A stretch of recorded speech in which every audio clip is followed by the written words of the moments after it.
네, 안녕하세요. 큰바위군입니다. 오늘은 이동평균선에 의해 마지막 시간이죠. 여섯 번째 시간. 오늘은 지금까지 여러분들이 보셨던 이동평균선의 의미와 종류, 이런 부분들을 어느 정도 이해를 하셨을 거라고 생각이 들어서 그 이동평균선에서 결국 제가 조금 하고 싶었던 말씀들이에요. 이 내용들이. 두 가지 정도 내용을 다뤄보려고 하는데요. 첫 번째로는 이동평균선의 한계와 약간 가지고 있는 문제점, 뭐 태생적인 거라고 할 수 있겠죠. 그런 부분들을 한번 말씀을 드리겠고, 두 번째로는 그럼에도 불구하고 왜 이동평균선을 사용해야 되고, 이동평균선이 왜 중요하고, 그리고 이동평균선을 어떻게 활용할 수 있다, 이런 부분들을 가지고 말씀을 드리겠습니다. 이번 편에 저도 역시 이동평균선을 구체적으로 어떻게 사용하느냐 이런 부분들은 조금 뒤로 밀어놓도록 해요. 여러분들 지난번에 말씀드렸던 것처럼 결국은 여러분들이 이 차트에 나오는 혹은 차트와 관련돼서 나오는 모든 지표들의 내용들을 어느 정도 이해를 하시고 나서 이동평균선을 하나의 요소로 사용하실 줄 알아야 됩니다.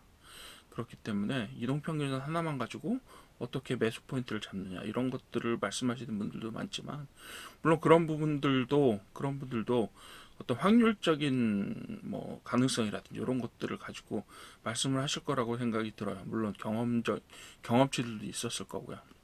하지만 단순하게 이동평균 하나 혹은 캔들의 모양 하나, 어떤 파동이라든지 패턴 이런 거 하나만 가지고 매수와 매매 시점을 잡고 수익을 올리는 뭐 방법을 알려줄 수 있다라고 말씀들을 많이 하시는데, 저는 그건 좀 아니라고 봅니다. 전체적으로 모든 요소들을 다 판단했을 때에 어떤 신뢰도가 올라가고, 그리고 믿을 수 있을 만한 어떤 매수나 매매의 좀 가능성이 높은 시점들을 잡아낼 수 있는 것이 아닐까, 저희가 그렇게 보는 것이 좀 타당하다고 생각이 듭니다. 맨 처음으로 이동평균선의 한계에 대한 이야기를 좀 해보려고 합니다. 예. 이동평균선의 한계는요, 예, 이동평균선 한계는 몇 가지, 뭐 한 네 가지 정도를 제가 잡아놨습니다. 공통적으로 말씀하시는 부분도 있고, 제가 또 이동평균선을 다뤄보다 보니까 이런 부분에 있어서 뭐 이거는 순수한 데이터 과학자의 관점이라고 보셔도 될 것 같고, 그리고 일반적으로 이제 이런 데이터 값들을 다루는 사람으로서 객관적으로 좀 본 문제점들이에요. 네, 그런 부분들을 배경들을 감안하시고 좀 봐주셨으면 좋겠습니다. 첫 번째로 정보가 너무 단순하다라고 말씀드리는 겁니다. 실제로 여러분들이 캔들을 설명드릴 때도 제가 한번 말씀을 드렸을 거예요. 자, 캔들은요, 특정한 기간의 흐름에 따라서, 시간의 흐름에 따라서 뭘 잡아내냐 하면 네 가지 데이터만 표현을 해줄 수가 있어요. 표현해 줄 수가. 어떻게 네 가지 데이터 뭐죠? 뭐 위부터 보시게 돼. 위부터 아래부터 뭐 뭐죠? 그 상승이냐 하락이냐에 따라서 좀 내용이 달라지기는 하지만 일단은 네 가지 정도가 있죠. 예.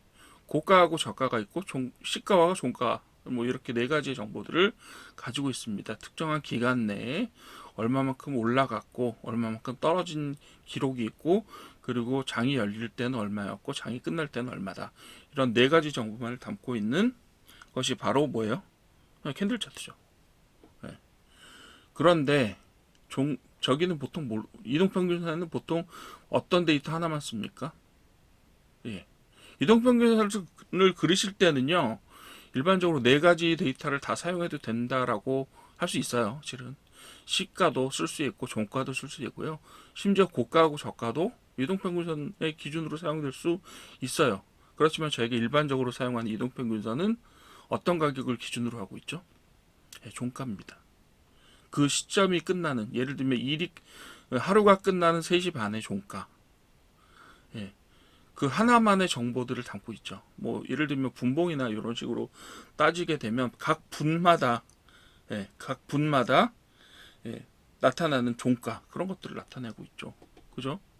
그래서 이 이동평균선의 한계 중에 가장 중요한, 그리고 첫 번째 내용은 정보가 너무 단순하다는 거예요.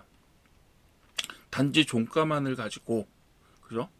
단지 종가만을 가지고 다른 정보를 고려하지 않고 종가만을 가지고 그리고 시간의 시점 자체도 어제였는지 그저께였는지 그 전날이었는지 그 전전날이었는지 이런 시점 자체도 다 동일하게 취급하면서 그냥 5일간의 평균, 그것도 종가의 평균만을 다루고 있기 때문에 이동평균선이 담고 있는 정보의 크기라는 것이 현대적으로 보시게 되면 현대적인 데이터 과학의 관점으로 보게 되면 사실은 좀 보잘것이 없습니다. 사실은 보잘게 없어요. 그냥 시간을 기준으로 해서 나눠준 값일 뿐이기 때문이에요. 네. 최근에 뭐 이렇게 여러 가지 여러분들 보조지표를 보시다 보면 굉장히 복잡하게 계산하는 여러 가지 보조지표들도 있죠. 이동평균선도 크게 보조지표 중에 하나라고 생각을 하신다면 다른 뭐 여타의 보조지표들 중에서도 가장 정보량이 적은 보조지표 중에 하나라고 볼 수가 있습니다. 물론 기간이 다 다르죠. 예를 들면 일봉만 하더라도 5일선, 10일선, 20일선, 60일선, 120일선, 240, 408, 360, 480을 1000일선까지를 쓰시는 분들도 있기 때문에 그런 종류로 따지자면 정보량이 결코 적지는 않다라고 말씀하실 수도 있겠으나 1000일선도 어때요? 포함하고 있는 데이터는 종가 하나밖에 없습니다. 그렇기 때문에 종합적으로 이 뭐 전체적인 흐름을 나타내기 때문에 데이터를 단순화시킨다라는 측면에서 그게 맞을 수도 있겠지만 실제로는 포함하고 있는 정보량이 매우 매우 적습니다. 그런 부분들이 한계점이에요. 첫 번째 한계점입니다. 보통 이제 정보 단순성에 대해서는 이야기들을 잘 안 해요. 대체로 이제 뭐 이동평균선의 한계를 이야기할 땐 보통은 후행지표다라는 점부터 시작을 하는데 저는 다른 데이터들을 좀 많이 다뤄보는 사람이다 보니까 이동평균선이란 그 정보가 담고 있는 그 정보량 자체가 얼마나 납작한가에 대해서 좀 주목을 하게 된 것 같아요. 뭐 두 번째는 다른 분들하고 마찬가지 관점에서 바라봤을 때 이동평균선은 후행지표다라는 겁니다. 이동평균선은 결국은 지나온 날의 데이터를 오늘의 데이터를 포함 제가 일봉을 중심으로 너무 설명을 드리는 것 같긴 하지만 현재 시점을 포함해서 과거의 데이터 개수 몇 개를 평균된 값에 불과합니다. 그렇기 때문에 이동평균선은 필연적으로 태생적으로 후행지표입니다. 그렇기 때문에 신호라기보다는 과거의 지표에 대한 요약이다. 저희가 보통 변수를 이야기할 때 저희가 변수 여러 가지 이제 그 데이터에서 변수들을 다루다 보면 원래의 변수 데이터 값이 있고 그걸 합성해서 만들어진 합성 변수들이 있어요. 후행지표는 일종의 기존의 데이터들, 날짜의 종가라고 하는 기존의 데이터들을 기반으로 해서 그냥 만들어진 평균이라고 하는 집계치이자 합성 변수 하나예요. 그리고 심지어 과거의 데이터예요. 일반적으로 제가 이동평균선을 다룰 때 그 말씀은 안 드렸어요. 그 말씀 드렸는지 모르겠는데 일반적으로 다른 데이터 과학이나 이런 데서 사용할 때 이동평균선은 어떻게 사용하냐면요. 시간축을 따라 이동평균선을 만든다고 하더라도 우리가 주식시장에서 이동평균선을 사용하는 것처럼 5일선을 긋는다라고 치면 그날을 포함해서 전날 2일치, 다음날 2일치를 포함해서 가운데다 이동평균선을 만듭니다. 즉 앞에 데이터와 뒤에 데이터를 다 활용하게 되죠. 근데 금융 데이터라는 것은 오늘 그 값이 결정되어야 되기 때문에 내일과 모레의 데이터를 사용을 할 수가 없어요. 오늘 기준으로 해서 뒤쪽의 데이터, 즉 지나온 데이터들을 활용할 수밖에 없기 때문에 어떤 신호를 나타내기보다는 지금의 추세, 지금까지 어떻게 데이터가 변화해 왔느냐, 그리고 그 이전의 데이터들과 지금 최근에 나온 데이터들이 어떤 변화를 가지고 있느냐를 나타내 주는 겁니다. 그냥. 그렇기 때문에 추세이긴 하지만 신호가 되기는 조금 어렵다라고 하는 것이 좀 타당한 판단일 것 같아요. 여러분들이 좀 믿고 생각을 해보신다면, 한번 다시 생각을 해보신다면 그 부분들을 쉽게 알 수가 있을 거예요. 그죠?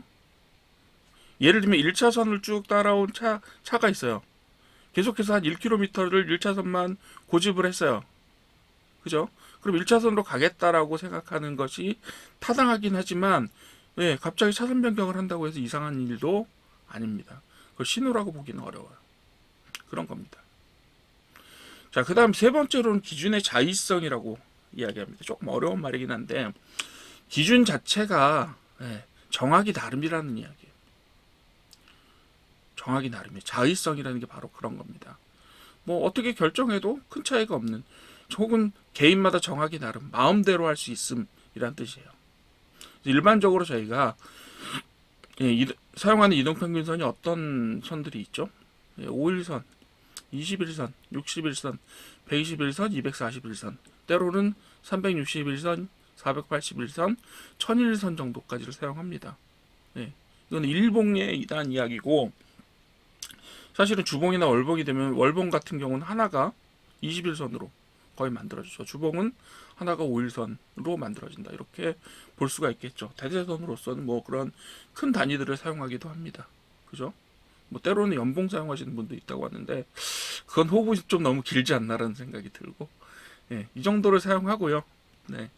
그래서 이렇게 만들어진 선들은 그냥 일상생활의 기준들, 예를 들면 일주일, 한 달, 3개월, 분기, 반기, 1년 정도의 어떤 기준들을 러프하게, 되게 거칠게 잡아서 잘라내서 사용할 수 있을 뿐, 주가와의 상관관계에 대해서 과학적인 근거나 아니면 데이터 분석적인 어떤 근거를 갖고 있다고 하기는 어렵답니다. 그렇죠? 그렇게 어려워요. 5일선, 21선. 물론 때로는 주식 투자 굉장히 잘하시는 분들 중에 어떤 거 사용하시는 분들이 있냐 하면, 예를 들면 3일선, 7일선, 23일선, 뭐 65일선, 뭐 그죠? 뭐 122일선 이렇게 사용하시는 분들이 있더라고요. 혹은 141선. 그 100일선이나 200일선 사용하게 돼요. 그죠? 그걸 가지고 내가 이걸 해보니 100일선이 맞더라. 혹은 200일선이 맞더라. 20일보다는 24일선을 쓰세요. 이러시는 분들이 있다고요. 왜? 맞을 수 있죠, 물론. 그 분석이. 그렇지만 그 분석이 과연 과거의 데이터를 이렇게 백테스트 했을 때 과연 그것이 최적의 값이냐. 그건 말을 안 해줘요. 예. 물론 저는 데이터 과학자이기 때문에 시계열 분석을 통해서 어떤 주기를 사용하는 것이 가장 최적이다라고 이야기할 수 있는 데이터를 아마 만들어낼 수 있을 거예요. 그것도 뭐 종목에 따라 다르겠지만. 그죠? 한 종목 두 종목이 아니라 각각 종목에 따라서 다른 주기를 가지고 있으니 이 주기를 사용하세요. 이렇게 이야기할 수 있을 거예요. 뭐 예를 들면 26일선, 9일선 뭐 이런 걸 가지고 다른 보조 지표들을 만들어내기도 하죠. 근데 그분들 주장이 어떤지 아세요? 백테스트를 해봤더니, 과거의 주가 데이터를 해봤더니 이 데이터가 제일 잘 맞더라. 사람을 통해서 뭐 검증을 해본 뭐 그런 어떤 그 보조 지표들도 있고 그래요. 그렇긴 하지만 만약에 현대적인 데이터 과학에 힘을 빈다면 아마도 저기 종목별로 각각 다른 주기들을 만들어낼 수 있을지도 몰라요. 아직 제가 시도를 안 해봤으니까 그런 부분들에 대해 정확한 확답을 말씀드릴 수는 없겠지만, 그 중에서 제일 좋은 걸 만들어낼 수 있어요. 예를 들면 이 주식 같은 경우는 23일선이 가장 잘 맞더라라는 거를 데이터 분석을 통해서 만들어낼 수 있어요. 근데 그런 경우 어떻게 되는지 아세요? 23일선, 24일선, 22일선, 21일선 이런 것들이 각각 적합한 어떤 그 뭐죠? 얼마나 그 데이터와 그 날짜의 선이 적합한지가 각각 날짜별로 하나씩 나올 텐데 그 값이 거의 비슷해요. 큰 어떤 유의성을 갖지 못합니다. 통계적인 유의성을 갖지 못하는 경우들이 대부분이에요. 그렇게 보시면 돼요. 그렇기 때문에 어떤 것을 사용하더라도 각각의 주장에 따라서 자기 마음대로 사용할 수 있는 기준들이 존재한다. 이런 것들을 보고 저희가 기준의 자의성이라고 이야기할 수 있습니다. 조금 더 믿기 어렵다라는 이야기가 되게 되는 거죠. 자, 그 다음 볼게요. 그 다음 뭐냐면 과대적합의 문제입니다. 과대적합의 문제는 데이터 과학에서는 가장 중요한 어떤 우리가 피해가야 될 어떤 작업 부분들 중에 하나예요. 과대적합의 문제는 뭐냐면 특정 기간이나 매개 변수에 맞춰서, 매개 변수라고 하면 제가 파라미터라고 부르는데 말 자체가 너무 어렵기는 해요. 그래서 요거는 참고적으로 그냥 봐두시기만 하시고 데이터 과학자는 저런 식으로 이야기하는구나라고 알아두시면 될 거예요. 그래서 특정 기간이나 매개 특정한 파라미터에 맞춰서 어떤 종목이나 기간이나 아니면 뭐 파라미터 대표적인 게 뭔지 아세요? 5일선 쓰느냐 20일선 쓰느냐 아니면 240일선 쓰느냐 그 주기예요. 그런 것들에 맞춰서 전략을 설계하게 되면 과거 데이터에는 기가 막히게 맞습니다. 그렇게 만든 결과를 제가 찾아낼 수 있다라고 얘기했잖아요. 어떤 데이터를 써야 될까? 그죠? 그런 경우 과거 데이터에 맞을 수 있겠지만 그게 실제 시장에 대한 예측력, 즉 미래에 대해서 예측하는 기준이 될 수는 없다. 데이터 과학에서 아주 일반적인 이야기가 되겠습니다. 과대적합은요, 데이터 과학에서 제일 치명적인 독소적인 문제 중에 하나예요. 데이터를 연구할 때 혹은 데이터를 분석할 때 가장 피해 가야 될 항목 중에 하나입니다. 근데 그런 것들을 어떻게 해요? 과대적합 문제를 그 어떤 특정한 그 기준을 만드는데 그런 과대적합 문제를 갈아넣고 있는 거잖아요. 기본적으로 내재적으로 그런 문제점들을 가지고 있다. 이렇게 보시면 될 것 같습니다. 그렇게 제가 이동평균선이 사용하기가 좀 어렵다라는 말씀을 드렸어요. 그죠? 근데 그럼에도 불구하고 이동평균선이 왜 중요한가에 대해서 좀 말씀을 또 드려야 될 것 같아요. 아이고 죄송합니다. 이동평균선의 한계가 분명함에도 불구하고 왜 이동평균선은 중요한가? 왜 사용해야 되는가? 이 말씀을 좀 드리도록 하죠. 첫 번째로요. 보통 투자자들이 다 이상신호, 이 시장의 이상신호를 제거하고 가장 쉽게 이해해서 사용할 수 있는 지표예요. 그죠? 만들기도 쉽고, 그죠? 보기도 어렵지 않고, 쉽잖아요. 그렇기 때문에 이런 것들을 이용해서 심리적인 지지와 저항을 알아낼 수 있다라고 생각을 하고 여기를 매도 및 매수의 포인트로 사용을 하게 되는 거죠. 사람들이 믿어요. 그러면 이게 주식시장이라는 거는 굉장히 어떻게 보면 생명체와 같다라고 이야기할 수도 있겠지만 그 참가 주체들에 따라서 주식시장이 실제로 어떤 심리를 가지고 있는 데 따라서 변화하죠. 변화. 약간 요 얘기는 나중에 한번 드릴게요. 약간 그 양자물리학적인 세계하고도 조금 연관성이 있습니다. 그런 부분들이. 그래서 그런 부분들하고 관련성이 있는 게 시장이에요. 되게 어려운 게 또 시장이죠. 그래서 사람들이 심리적으로 믿게 되면 그 현상들이 실제적으로 발생하는 그런 부분들을 보실 수가 있게 돼요. 그렇기 때문에 실제로 시장이 움직입니다. 사람들이 그렇게 믿으면. 그리고 두 번째로는요. 중요하지만 좀 조심해야 될 부분 중에 하나가 뭐냐 하면 세력들이라고 하는 일반적으로 저희가 이야기하는 그렇죠? 정체를 밝힐 수 없는 어떤 시장의 주도자들이 주가를 움직일 때요. 이동평균선을 활용합니다. 특정하게 어떻게 지지와 저항처럼 보이게 만드는 행동을 하게 만든다든가 이런 식으로 활용을 하고 있어요. 실제로. 그죠? 근데 그에 따라서 그들이 어떻게 움직이는지를 정확하게 예측하고 그들이 어떻게 할 수 없는 어떤 물리적인 방법들을 따라간다면 좋겠지만 보통 사람들이 그걸 파악하기 되게 어려워요. 그렇기 때문에 세력들이 이동평균선을 사용하는 것은 약간 일반 투자자들을 유도하거나 아니면 이용하거나 이런 목적으로 사용하는 경우가 많기 때문에 두 번째는 중요하지만 조심해서 사용해야 되는 그런 방법들이다라고 보실 수가 있겠고요. 세 번째로는 역사적인 데이터를 기반으로 실제 가격 형성점을 기준으로 만들어졌다라고 이야기할 수 있잖아요. 그죠? 그렇기 때문에 과거의 움직임을 패턴화해서 분석하기가 조금 용이하다. 이건 첫 번째랑 비슷한 겁니다. 용이성에 관련된 문제예요. 그리고 네 번째로 다시 말씀드릴 수 있는 건 이동평균선 하나만 가지고는 사실 답이 없어요. 그렇지만 다른 기준들과 함께 여러 가지 기준을 복합적으로 사용했을 때 신뢰도를 상당히 높일 수 있는 기준점이 될 수 있다라고 보는 겁니다. 이게 이동평균선의 중요한 점들이에요. 실제로 무시할 수만은 없는 점들입니다. 물론 이걸 제가 말씀을 드릴 때도 한 번 더 강조를 드릴게요. 이동평균선만으로 판단할 수 있는 건 없습니다. 하나만 가지고 판단할 수 있는 기준은 될 수가 없어요. 그런 부분들만 주의하시면서 이동평균선을 활용하신다면 여러분들도 그 굉장히 중요한 보조지표의 하나로서 이동평균선을 활용하시는 연습을 하실 수 있게 될 겁니다. 예. 여기까지가 이제 제가 이동평균선에 대해서 말씀드릴 수 있는 모든 것들이고요. 다음 시간에 뭐라고 싶냐면 제가 너무 캔들 봐도 잘 뭐 이것만 가지고 판단이 안 된다. 두 번째로 추세도 믿을 수 없다. 세 번째로 이동평균선들도 한계점이 많다. 이렇게 말씀을 드렸잖아요. 그럼 도대체 뭘 믿고 어떻게 해야 되느냐? 이런 의문을 가지실 수가 있을 것 같아서 제가 다음 시간에는 전체적으로 주식시장을 볼 때 저는 어떤 부분들을 판단하고 종목을 발굴한다든가 아니면 종목을 분석할 때 어떤 요소들을 참고하는지 그리고 어떤 순서에 따라서 공부를 해나가실 수 있는지 이런 부분들을 한번 정리를 해서 간단하게 말씀을 드리도록 하겠습니다. 예, 수고 많으셨고요.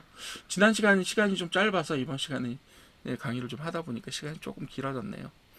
예, 어쨌든 여러분들 주식 투자하시는데 좀 안전판으로서 작동할 수 있으면 좋겠다라고 제 강의가 그런 제가 바람들을 가지고 있고 조금이라도 도움이 되셨다면 구독해 주시면 저한테 힘이 많이 될 것 같습니다. 감사합니다.